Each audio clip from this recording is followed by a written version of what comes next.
Afternoon, everyone. On this sunny Thursday, I'm Eric Fisher alongside our executive weather producer, Terry Eliasen. And, it's been a busy week, but it's kind of like, you're in the grocery store and there's lots of people and you're trying to get to get all your ingredients and you're dodging around all the events.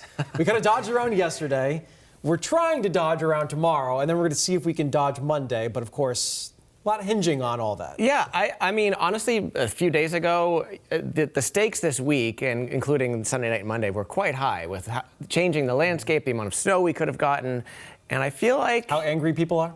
Yeah, I mean, honestly, when you get late in February and you've had a winter like this one, people start to get a little ornery, you know what I mean? The natives are restless. And when they hear about multiple different chances of snow this late in the season, or you could look at it as ski season. They're say bring it on, and actually we do have some good news up that way. But all right, let's dig in and talk about what's headed our way. Yesterday, of course, we just had some rain, some wet snowflakes, but no big deal. Tomorrow, it's just kind of a sloppy mess. It's not a big storm for most of the area, but it's just going to be one of those days. We have a mix of snow, sleet, freezing rain, and rainfall, some slick travel, especially tomorrow night into Saturday morning. If you're looking for the most snowfall, far northern parts of Massachusetts, then up into New Hampshire, Vermont, that's where the bigger totals are going to be found with this one. You say one of those days. We really haven't had one of those days. This winter has been pretty, it's been sort of either dry, it's been fluffy snow. There hasn't been many just, sort of mushy, snowy, ugly days. That's true. Yeah, it's just been cold enough to snow or nothing. Exactly. So this will be a mixed event for us. We've got beautiful sunshine out there today. We've got some of that rain off to our south, and we're actually recycling our weather systems here because this is the same front that came through yesterday and it's just hanging out in the mid-Atlantic, and it's going to come back through tomorrow. So that's our weather system for tomorrow. It's just the warm front lifting north again and coming up through southern New England. Complicating factors. All right, number one, not really cold. Tomorrow's in the upper 30s to around 40 in a lot of spots. A little colder in central Massachusetts.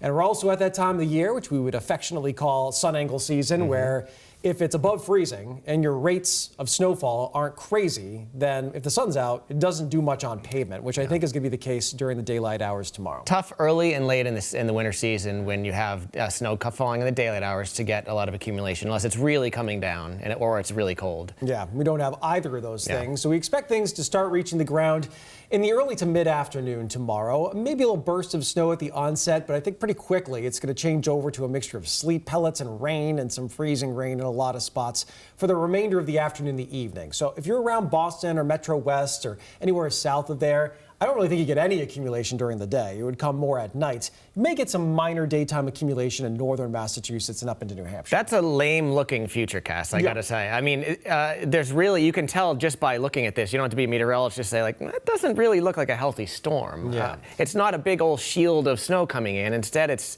kind of fits and starts and, not exactly what you would look at for big snow accumulation. Yeah, not full throttle. And you take a look at tomorrow night, that's where things get colder again. The storm system is kind of moving out to sea. The whole atmosphere cools off.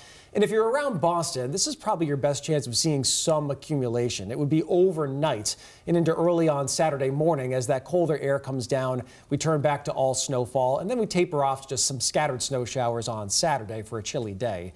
So when all is said and done, look at the snow map here, and if you're in New Hampshire, you've got some significant snow to deal with. Maybe far northern Massachusetts and around the Merrimack Valley could be 3+ before you see some mix. But then if you're around Boston to Worcester, you're probably just going to see some mixy stuff during the day, and your best chance of 1 to 3 would come overnight, Friday night into early Saturday morning. And south of there, it's kind of a non-event. Yeah, so if you're thinking about plowing and you're anywhere near the Boston Metro, Worcester area, it's really like a later tomorrow night or early Saturday morning thing, as opposed to, southern New Hampshire, a little bit different story here. But the 3 to 6 inches, probably, like you said, closer to the Mass New Hampshire border and then on up. And you can see those other colors up in ski area. Folks up there will absolutely love this one for sure. Yeah, it should be a great weekend. It's been an awesome vacation week for Massachusetts to head up to some of those mountains. If you're looking for all snow, the best chance of staying mostly snow is in New Hampshire. The mix line may make it all the way to the New Hampshire border or even a little bit over it briefly tomorrow evening before retreating. Everyone else, it's a mix of snowflakes, sleet pellets, some freezing drizzle, as well as regular rainfall, and mostly rain across Connecticut, Rhode Island, and down toward Cape Cod and the islands. Yeah, now when we say mix, we should probably clarify there's a difference between getting sleet and freezing rain. I do think there is a chance of some pockets of freezing rain here. Yep. What are your thoughts on the different ice types here? So it'll be coldest in central Massachusetts. So if we're going to see some icing during late afternoon, evening, central Massachusetts, northern Massachusetts, the most likely spots. If you're around, say, the Boston area or just south of there, if you're going to get any freezing rain, it would probably come in the first half of the overnight before topping with a little snow. Either way, we're not talking about any sort of massive amounts of ice accretion here, but just something to be aware of. If it looks like, if you're out in those areas, like you said, Worcester County, and it looks like it's raining, take a look at the thermometer. It actually could be freezing rain. Now, another complicating factor with this one, which is why we don't really think it's going to be an all-out type of snow situation, is the humidity. How moist is the atmosphere with this storm system? So this is a look at tomorrow morning. We've got a lot of dry air in place really throughout the whole atmosphere, and that should last through at least lunchtime, and that would prevent most precipitation from reaching the ground. Then there'll be a period where this area where snowflakes are forming, that's nice and saturated, but at this point, the low levels of the atmosphere are dry, and so you're seeing some of that evaporation as they come on down. And then as we head into the evening hours, now it's drying out in the middle of the atmosphere, even though it's getting more moist in the lower levels. So it really doesn't line up for what we would call really good snowflake production. That's important for a forecast. If the snowflakes aren't those beautiful cartoon-looking dendrites, they don't stack up as easily. Yeah, and I think the important thing is here, we have a lot of dry air in that sort of dendritic growth zone, the portion of the atmosphere where you really need the snow to form to get those really good accumulating dendrites, and that's just not going to be the case this storm. Yeah, it's going to be just a battle. There's a few things just not working for this one, which maybe you're not complaining about too much after still staring at the same snow from mid-January in the yard. This is a look at the Boston timeline. You see that snow and mix developing in the afternoon hours, then a period of some snowfall, and then lightening up after midnight. If you're down toward Cape Cod and the islands, it's mostly rain, and then we'll taper off to snow showers as we head into Saturday morning, but not exactly a big winter event. Yeah, that looks like a little more snow than what I would expect. We're really just talking about some flurries or a few snow showers over the Cape. Certainly nothing. That looks a little intimidating, but nothing. No big deal down in the Cape. Yeah, and travel, if you're worried about going somewhere, we get lots of questions. You know, I'm driving to the airport. I have a doctor's appointment. I think on Friday afternoon, you're probably still going to be okay, even if there's some wintry precipitation. Yeah. Maybe some of the back roads and the higher elevations in central Massachusetts, New Hampshire, that's where things will start to go downhill. But during the daylight hours, you're probably all right. Looking good. And then, of course, after dark, as is typical with these things, temperatures drop a few degrees, the storm's moving out, the winds veer, we start to change the rain over to some snow in some areas. So definitely, if you're heading out tomorrow night, not one of those things where we're saying stay home. I mean, this is not a major storm, but definitely could get some white roads tomorrow night. Yeah, definitely. And then the weekend that follows, it's chilly. It's the last full weekend of February. We can say that much. We'll be in the low 30s on Saturday, a couple snow showers, maybe some flurries on Sunday, also in the 30s, but not a lot of melting going on over the weekend. If you are heading up north, well, great news for all the skiers. It's been an awesome week. It's going to continue. Plenty of snow in Vermont and New Hampshire. And if you're hitting the slopes, the weather looks great. I mean, it's not been too cold this week. It's been pretty comfy. Conditions are good. The biggest thing this season is no meltdowns. Yeah, this has definitely been one of the best ski seasons I have. I sadly do not ski, but a lot of my friends that do say that this season has been amazing. And not a ton of snow. We were just saying earlier, they don't have a ton of actual natural snow up there, but they've had just enough. The weather's been cold to sustain it. We've had no major rain events, meltdowns. So, yeah, prime conditions, really. I was up at Waterville last weekend. I think there was more snow on the ground here in Metro West than in New Hampshire. But it's good snow, and it hasn't been iced on or rained on, and so that's made for an excellent season. And it's not going anywhere. And it's not going anywhere. So, right on. Then we've got another system to watch here. You probably heard about this one. That would be late Sunday night into Monday.